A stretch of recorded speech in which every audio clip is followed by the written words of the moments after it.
Scanning for audio. Welcome once again to another Tin Dog podcast, probably number 1236 or something like that.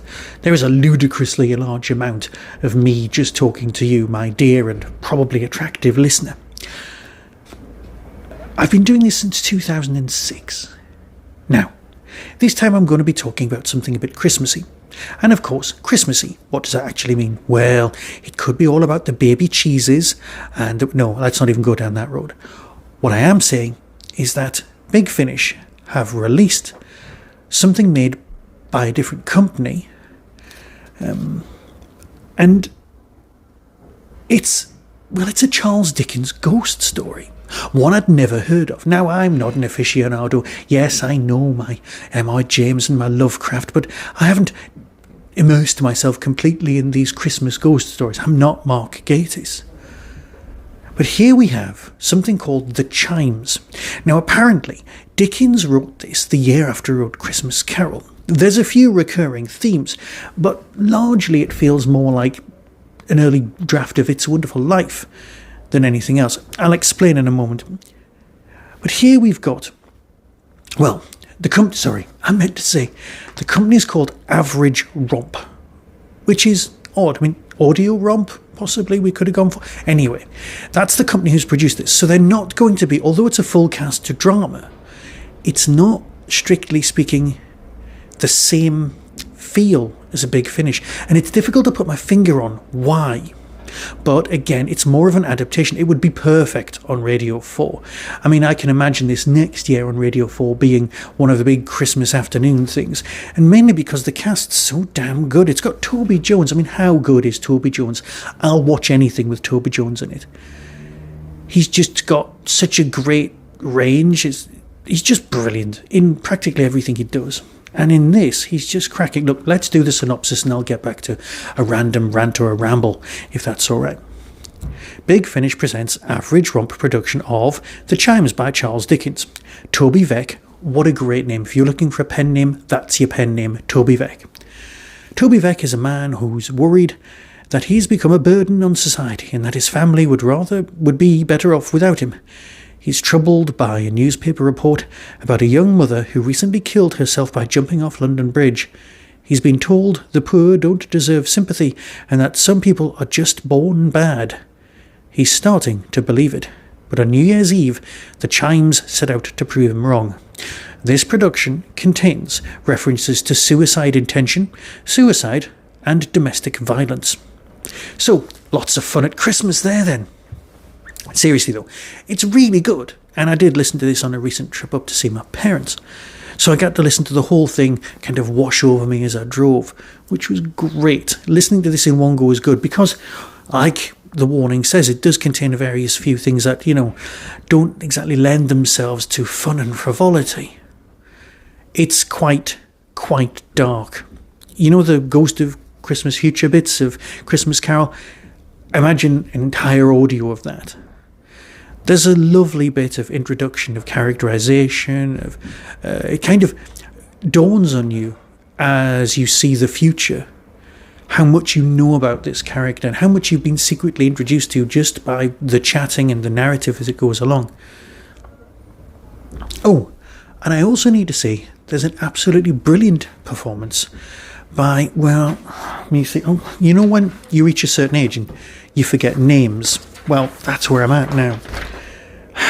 Lisa Bowerman.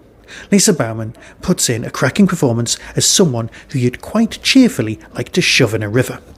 You just really want to hurt her. She's awful. Now, there is one guy on this, and I just couldn't work out who it was, who sounded remarkably like the bloke from Jago and Lightfoot who died. If you're ever looking to recast, and you probably would never do that, look here. Just play it back. Have that listen. If you could coach him just a touch, you'd end up with something that was more than acceptable. I did enjoy this. I'll put my hand straight in the air and say, yes, it was very good. I mean, you were working with specific source material. But it's not the most enjoyable of experiences because it's not the most enjoyable of source material. There's a reason that the Christmas Carol kind of speaks to you. There's a lot of business with goblins in a church tower, and I couldn't quite get the whole goblin song, well, the one sung by Rowan Atkinson, because I was unaware of the new goblin song, which I've still not heard for Doctor Who. And then there's bells which come to life and become sort of personification and warning of the future, which I'm guessing would work so much better on audio than it works, say, in visual medium. Would make a pretty good animation, though. We get to see what happens if someone dies, if someone kills themselves, in a kind of It's a Wonderful Life kind of a way. But they do it because of very Victorian values. Victorian values that you hear echoed throughout the press and coming from a certain political party in this country a lot. And it's the sort of thing that makes me ludicrously angry.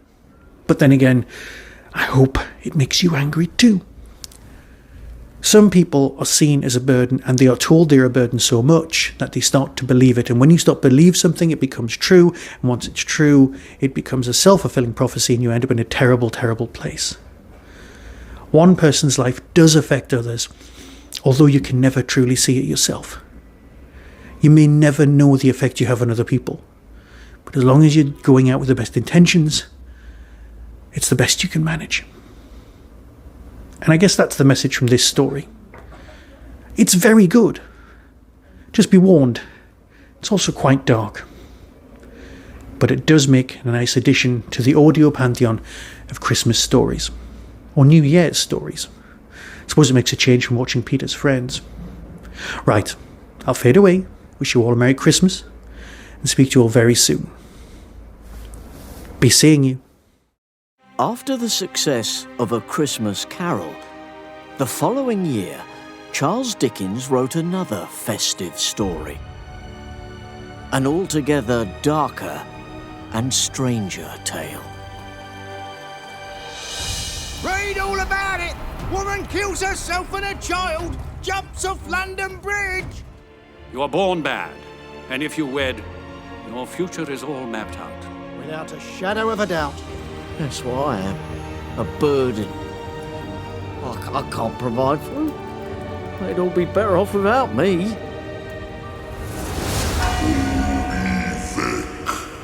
Toby Veck. Door wide open. Toby Veck. Above Toby, the bells are swinging and ringing. But it is the occupants of the tower that make him start. It is full of ghostly goblins. Who thinks any life worthless, who considers themselves useless, a burden on society, does wrong to heaven and man, and you have done that wrong.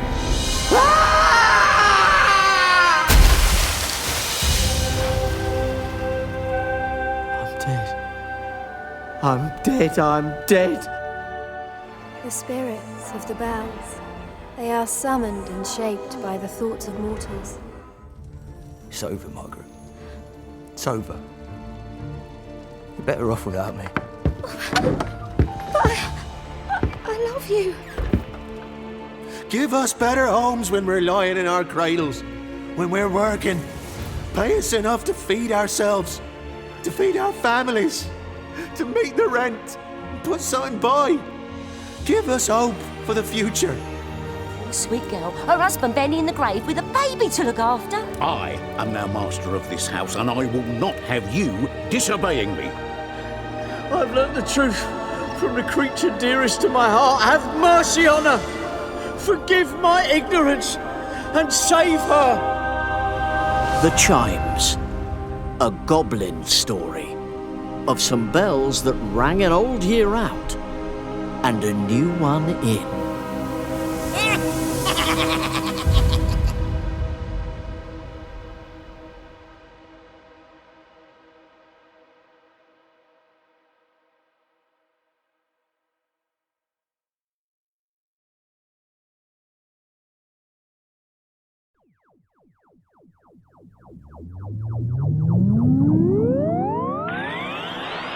That was the Tin Dog Podcast. Everything discussed is the intellectual property of others. No infringement is intended. For early access to reviews, follow the show on YouTube or Twitter @Tin Dog Podcast. To contact the show, email tin-dog@hotmail.co.uk. The Tin Dog Podcast is a founder member of the Doctor Who Podcast Alliance.